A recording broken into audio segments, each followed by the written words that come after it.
For those of you who've been following this little nightclub bar rack I've been building, I've made some changes. I've ordered some stuff, and I'm almost ready to go ahead and put it all together. Have a look. In the last video we did, we were going to try to use this laptop stand, and I was going to try to leave everything alone in the case and see if I could work around it. Plans have changed, and I tell you why.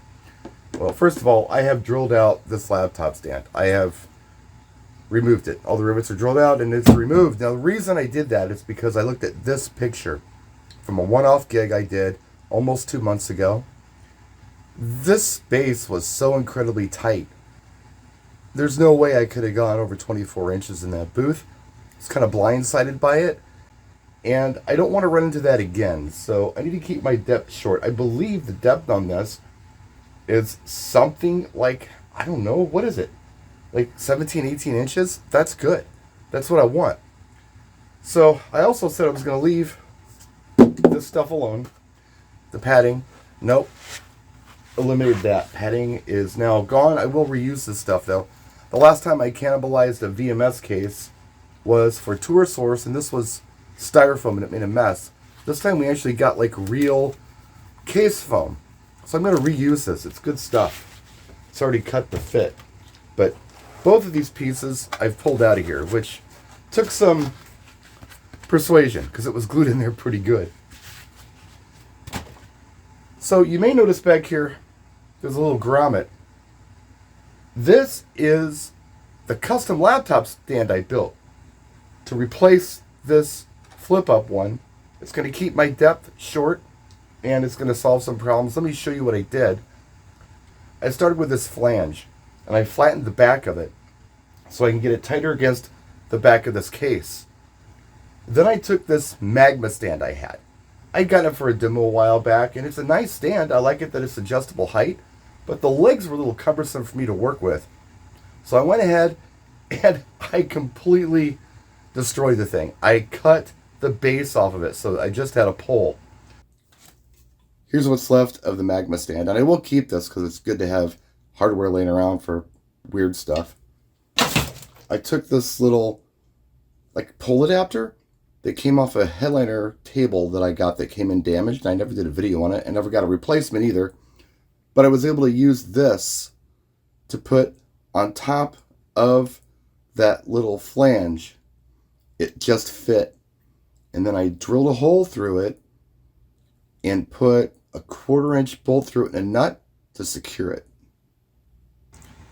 So you take what's left of the laptop stand and you stick it right in here. I took a piece of aluminum that I pulled off of an old headliner stage that actually has a tight down nut on here.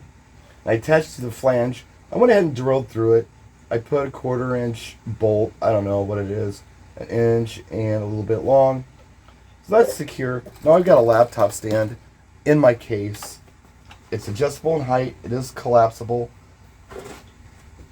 And here's an old laptop that I'm using for mock-up purposes only, just in case I have a failure, because it crashes a lot. I haven't used it in years.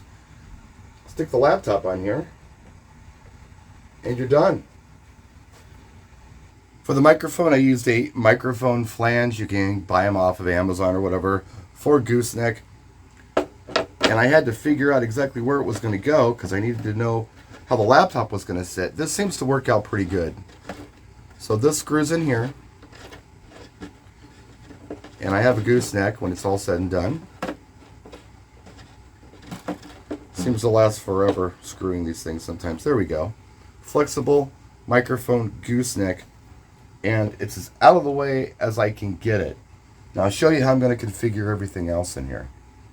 The mixing board is going to go on this side. I am still using this 1 inch foam just as a mock-up to show you how that's going to work. Place this here, and then for now I've got this DJM 450 that I can put right here. I've ordered a DJM 250 Mark II. I found it at Guitar Center Houston. It was $229. It was a demo piece or something. It's real clean. I called down there yesterday. Everything's there. It's as clean as it looks online, and it should be here tomorrow. Now, this 450, like I said in the last video, This is like a baby Nexus. It's got effects and all kinds of stuff. It's a really nice mixer with a great sound card, great outputs. That's why I like these mixers. They're simple. There's not a lot of stuff I don't need on them. And I don't need the effects on this one. The 250 is essentially the same mixer without the effects. So it's still got the good sound card. It's still got the good outputs. It's still laid out exactly the same, exact same dimensions, the whole bit. And I'm only into it for $230 plus tax and shipping. So that comes tomorrow. That goes in here. And I'll be able to put this 850 back in my mobile case. Something you can't see on here is that this flange comes awfully close to the back of this mixer, but not crazy close. I did, however, order right angle microphone jacks for this thing. It's 1/4 inch in and XLR female out. Those should be in tomorrow too. And I might be able to do it without the right angle, but I felt like that was the responsible thing to do. I should be problem free with that. The rest of the case is going to go something like this. I'm going to use this padding that I tore out of the case to kind of rebuild here. Be a pad kind of like here at about the same height as the mixing board. So all look nice and built in. There'll be a pad here. Same thing. Right at the same height as the mixing board. This will all be filled into. There will be allowances here for the gooseneck, right here. And a mouse pad will fit in this place. So, I have solved my mouse problem. It's not going to weigh a lot. And everything will be hardwired. I'll have the Pioneer power supply hardwired in here. I'll have the laptop power supply hardwired in. I'm not going to hardwire anything until I get my cable and the 250 Mark II in. Then I'll put it all together. Like I said earlier, I'll go ahead and rebuild my mobile rack right away. Bigger and better probably. Go through, replace some things, make some changes. I did order up some of this too. This is foam. Kind of like those sides are made out of. It's 2 inches by 12 inches by 12 inches. I'll have to get out probably my jigsaw and cut this to size. But yeah, I think it's going to work out real well. And I will find out this Friday. And I know a lot of you watching this aren't feeling this. A lot of you feel like that I should be using an all-in-one controller or something else. And that's cool. I like the all-in-one controllers. But you know what? I'm in this for a little bit of nothing when I think about it. Everything, all in, with the X stand, with the 250, with the hardware I bought at the hardware store, with this foam I order off of Amazon. I'm in for like $330 for everything. I had everything else. So I'm doing it on a budget. Right now, it's not like I'm hemorrhaging money. I don't have a lot of cash. Maybe hemorrhaging money isn't the thing. That's when you spend a lot of money. I even have it to hemorrhage. How's that sound? So I'm doing this on the cheap, but I know I'm going to be making money. In fact, this will pay for itself after the first night. And then it's all profit from there out. And it's done, and it'll fit in a lot of challenging places that I was struggling with in the past. Height's great. It's lightweight. And yeah, I don't know. I did this by myself. I didn't really have any input on this. So I did my best.